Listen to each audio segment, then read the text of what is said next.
All right. Hello again, everyone. It is Coach Joe and Susan Eileen with our seventh gift of sobriety.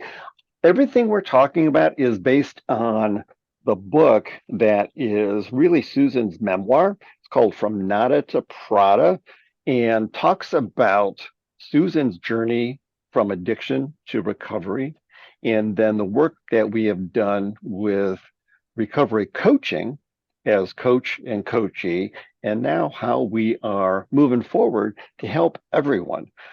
We hope you enjoy these recordings. We have had really a blast recording them because there's a an organic chemistry between us that we just know the subject, but we don't have anything written down. So the conversation goes where it goes. So today is focus instead of confusion. And before we started recording, Susan had some great insights into that. So I am now going to toss it over to Susan Eileen. Hi. Yes, focus instead of confusion has been truly life altering for me. Obviously, in early sobriety, the focus is just 100% on staying sober. But as time went on, I have a very creative flair.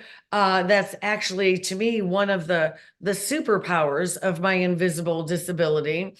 Um, so as far as the Alice in Wonderland quote that I would have six impossible ideas before breakfast, I never made any forward movement in my life because I wasn't sure which idea was better than the other, how to actualize it, how to take it to the finish line. Like the execution, the executive function needed to take it to the finish line had never been developed in me.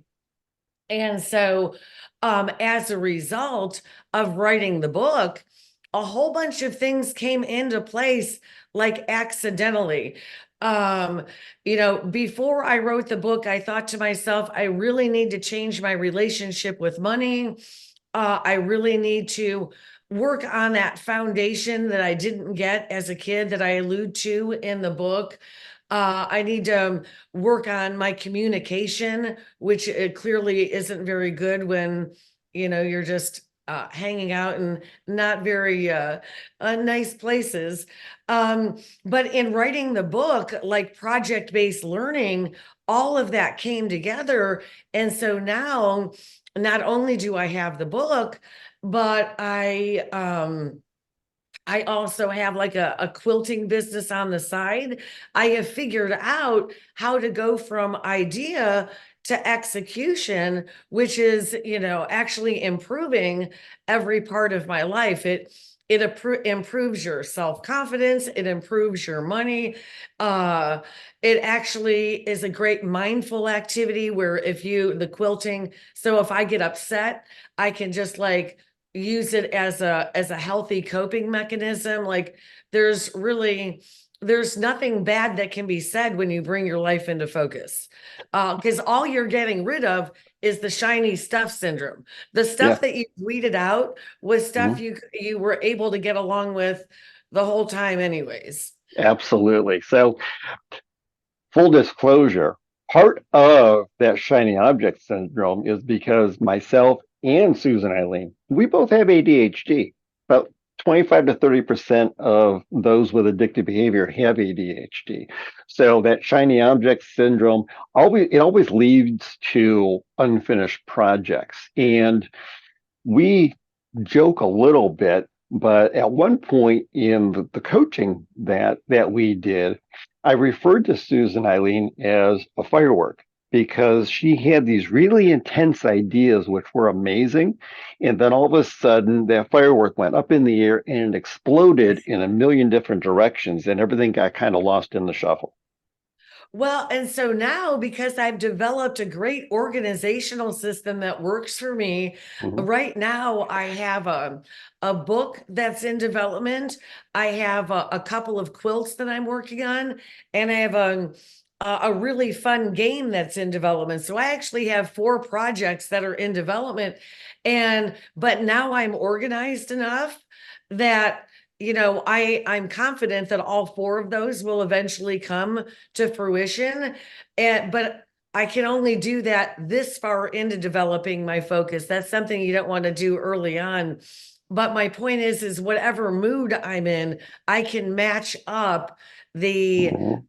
the creative project to the mood that I'm in Yeah, to get the maximum results.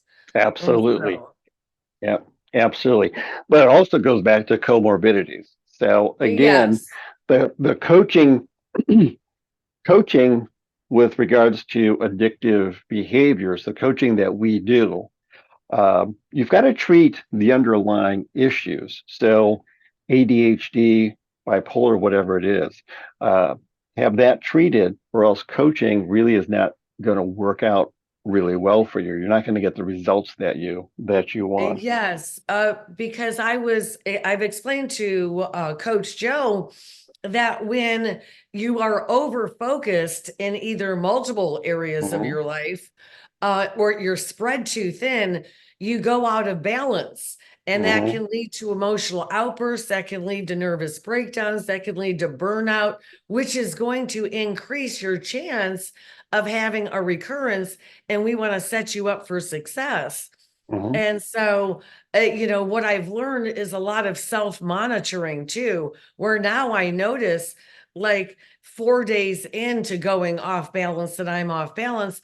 But that's great because that means I'm now learning how I interact with my comorbidity, and mhm. I'm learning my ADHD and getting in tune with it. And as I get in tune with my ADHD, it's minimizing the impact that it has on my life.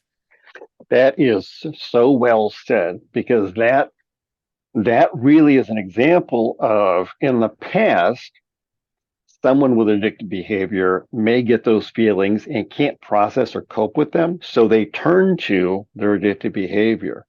And what Susan Eileen has learned, is to how to accept those feelings and then process them better, better coping Yes. mechanisms. Yes, because you don't, you can over intellectualize your feelings where you're like, oh, I feel this way because I'm in the fourth stage of grief, or you just completely ignore it. But we want to do is shoot for the middle, the balance, the homeostasis. Whereas this is how I'm feeling.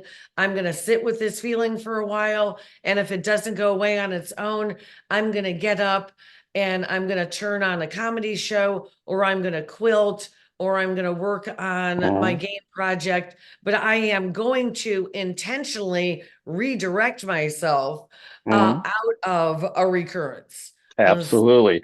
So give us your definition, or a simple definition, of home homeostasis.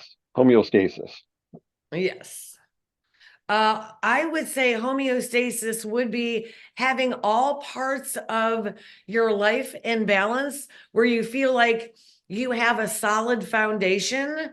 Mhm, Um, and I feel like that you are achieving homeostasis if you are focused on the present more than you've ever been.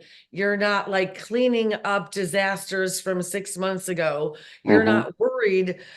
You're not getting ahead of yourself and making grand plans for 6 months in the future when you don't even have today under control. So Yeah. I would say, grounding yourself in the present, and just not getting overly emotional, because what active addicts don't realize is that most of your feelings are supposed to be neutral. Most of your life is supposed to be neutral. You are Yeah. not supposed to live in a constant state of drama and turmoil.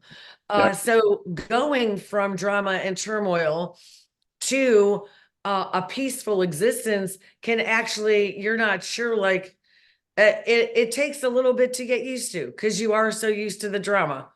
Also, That is very, very true. At some point, you feel like I should be worrying about something, because yeah, yeah. so it No, that doesn't happened to me doesn't feel about three right. weeks ago. That Mhm, happened to me 3 weeks ago with Savannah. I go, wait a second. is my life so put together that there's no disaster happening behind my back right now? And I'm Mhm. like, huh, I guess I really have turned, there is no disaster that's forming right now behind my back that I know of. And if it does, I'm in the best place in my life to deal with it, because Exactly. you don't get rid of your problems in sobriety, you get better problems. Yep. And I would leave you with, I have never woken up in the morning and thought, gee, I wish I had a hangover right now. That is very true because you've said Yeah, it in past recordings, which yeah, is that sobriety has a 100% satisfaction rate. yes. There you go. The people who have gotten sober have never said to them, oh, wish I was still out there getting arrested and going to court and, Yep. Yep. taking everybody off. I miss the chaos, said no one ever. Said no one ever. Exactly. And on that note, we're going to wrap this one up, and we will see you in the next episode where we are going to talk about having courage. That's the next gift of sobriety. Also, at the end of this video, you are going to see some information about two workshops that we're doing in in support of Dry January. There's going to be one January 2nd, one January 4th. You'll have the information at the end of this to go out to Eventbrite and register. The event is free, and we will talk a little bit more in depth about the Breaking the Chains program that I put together and that Susan and I are now working together to bring to everyone, because everyone deserves to live the life they choose. So, on that Yes. note, we will see you next time. Take All care. right.